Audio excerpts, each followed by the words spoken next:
Welcome back. Okay. New place to dive. I think we'll get straight on to that. So apparently there are lots of things to find here, because there are lots of hints. Way more hints for here. Oh, there's the beluga. Guess I found that. Lots of hints that may or may not be necessary. Ooh, jellyfish. In the blue balloon hints for this area. This is a real big interesting place. Much lighter blue this time. So it looks like we're allowed to dive a lot deeper now. Some white sand, I noticed, thank you. Get over here, penguins. Because every time you try to take a photo of someone, you move so far away. Those are dolphin photos and you... dolphin. Those are penguin photos and you know it.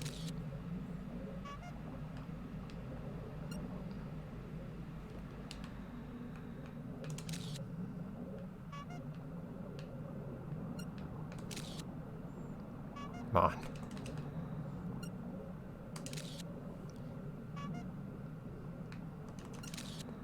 Haha. King penguin.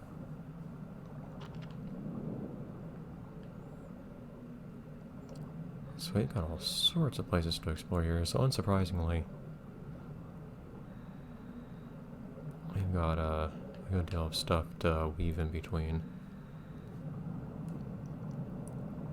Considering that was pretty much exactly what's generating all these currents anyways? That's pretty much exactly what the cove is like above water.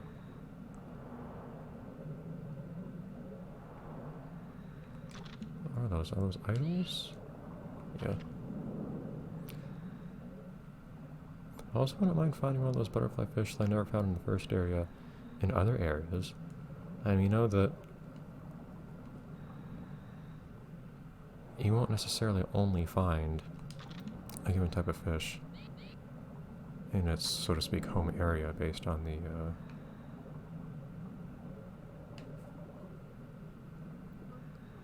based on where it is in your diving chart.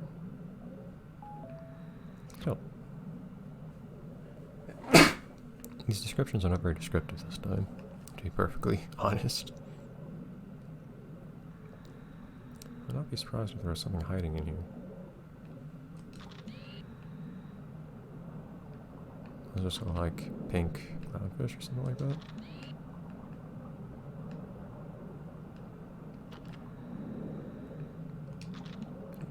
Please. They're so small though. They can apparently just swim right through the wall.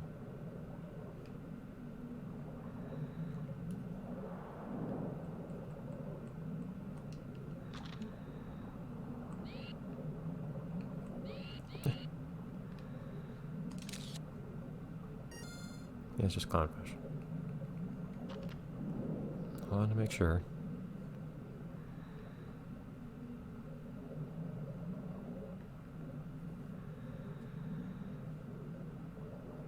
We should be able to dive a bit longer now that we've risen in rank too. So hopefully we won't get yanked out of here too quickly. Because I could spend a lot of time here exploring. With how labyrinthine everything is. Jeez. Go. I feel like it would not be surprising to see something hidden on the ground in particular in this area. Or really anywhere though, because the kelp just hides everything.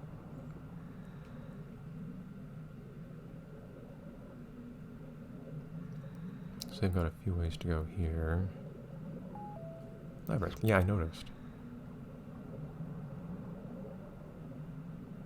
Kelp forest. This is not the game that I usually encounter kelp forest in, but here we are.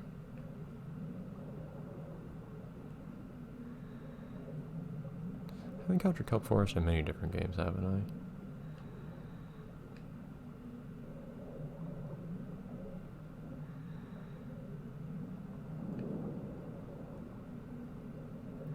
it's very different every single time.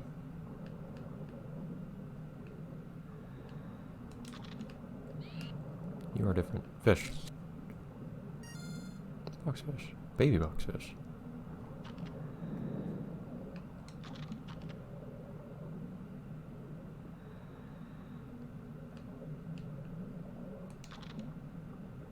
Are those only boxfish that I have access to? Might be non-infantile boxfish to find somewhere too. Those are just more clownfish.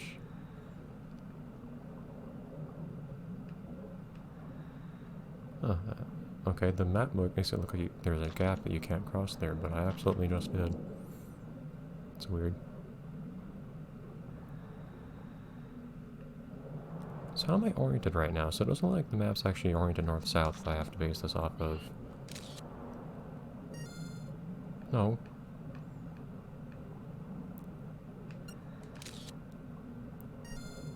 There you go, Sergeant.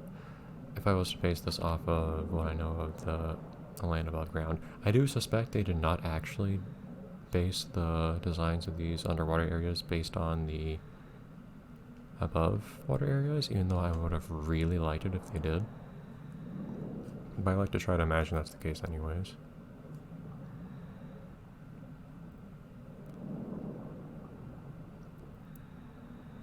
Right now we found the southwest and the southeast portions, at least assuming that up on this mini-map is north. Those are both land, both shoreline. The thing is, well, no, there are a couple of different bits of land, I guess, actually. In the cove. Oh, there's some clownfish. I haven't seen clownfish in a while, actually. Interestingly, there's not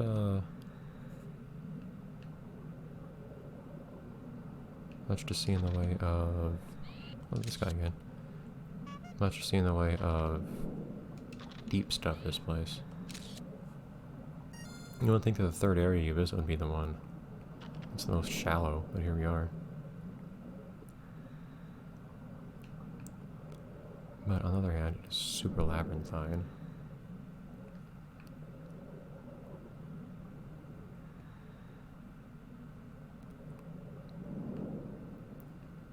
I feel like this merits a landmark label.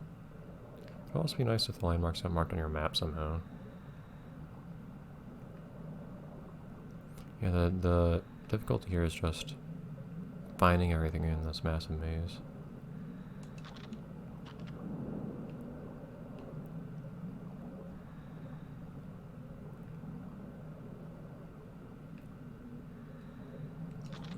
Beluga!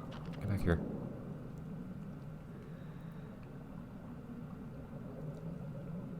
Where's the calf? I saw the calf in the,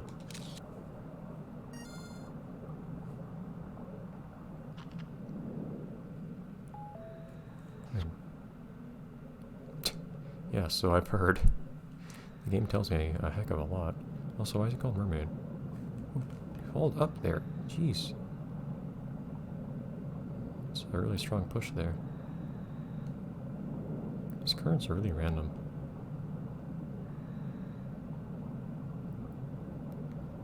You would think the description would tell you something about why it's called Mermaid, though.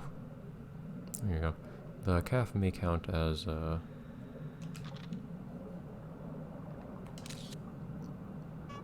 What?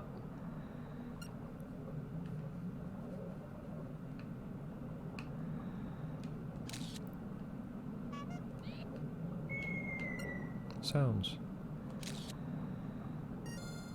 There you go. Yes, that does count as separate, so I'll want to find that adult version of that boxfish at some point, too. Lionfish. Or tigerfish, I mean, I think.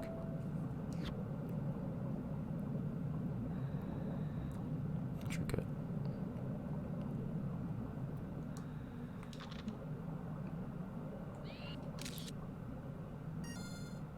Puffer. Might not want to touch those. And seeing them puff would be interesting, but... Alright, so here you want to be careful because we have sharks rolling around too. Oh. Protect me, belugas.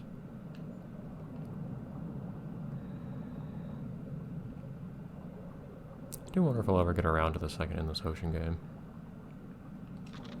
First one lasted me quite a long while.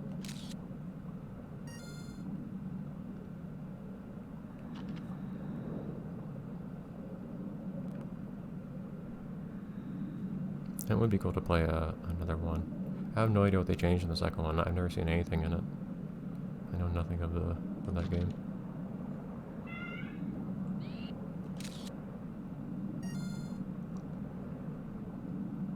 That's one of those things where it takes so long to go through the game. It's just I don't want to do super long games too often. Also, I want to be careful of what's around me because I don't want to actually bump into any little tigerfish or anything here, or sharks. Oh, thank you. I don't know if you like food, but it's a pretty popular thing, so you might.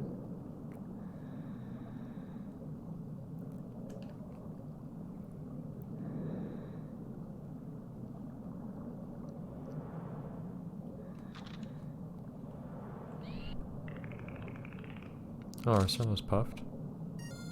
Yeah, some are just puffed. That's interesting. Again, I don't know if touching them is a bad idea or not.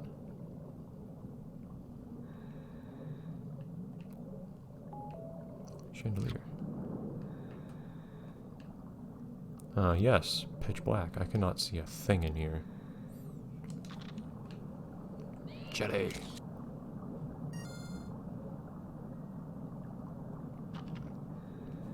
Definitely need to be careful moving around here, though.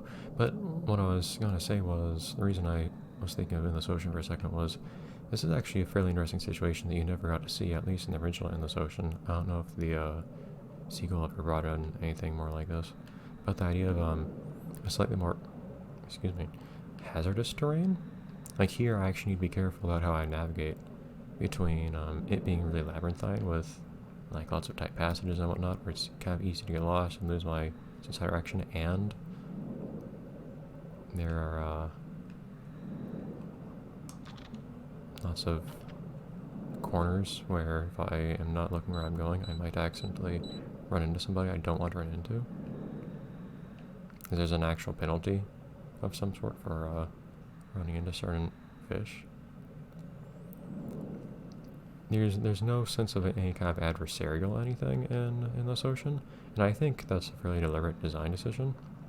And you don't, it's a pretty conscious decision usually if you allow your players to interact with like sharks or not. Jeez, scared me a little bit there, without any kind of consequence.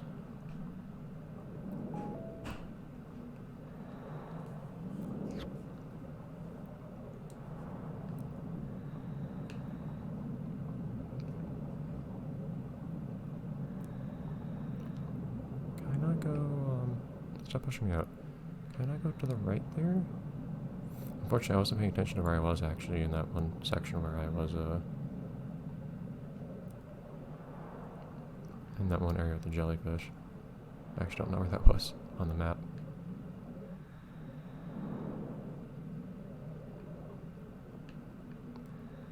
Trying to see, does this connect to that eastern portion on the map? But it would be interesting to see that in this ocean, or something like that, where... And you still want to explore, and it's still a really cool environment and all that, but you also want to be a little bit more careful about how you explore that terrain.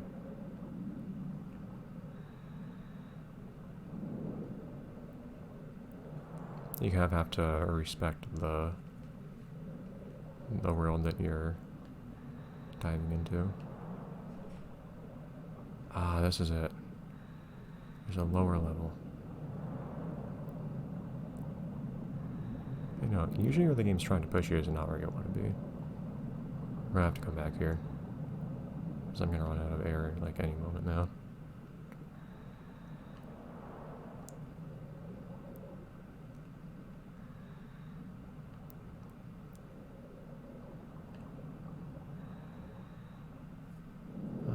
be in here.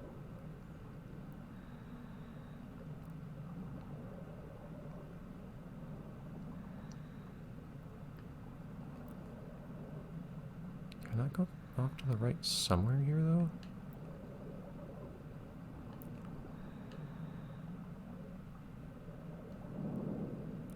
Whereas in this game, you also don't have to worry too much about air. You just gotta get kicked out every now and then. Keep going, Granny. Game can't stop you. What's in here? Beluga's in here. Oh man, we're out of episode time already, too? Jeez. Alright, we'll head back up there next time. Got a heck of a lot of stuff, though. Jeez. Alright, and we did not get anything for it. See you next time where we do more of that cave stuff. Bye, everyone.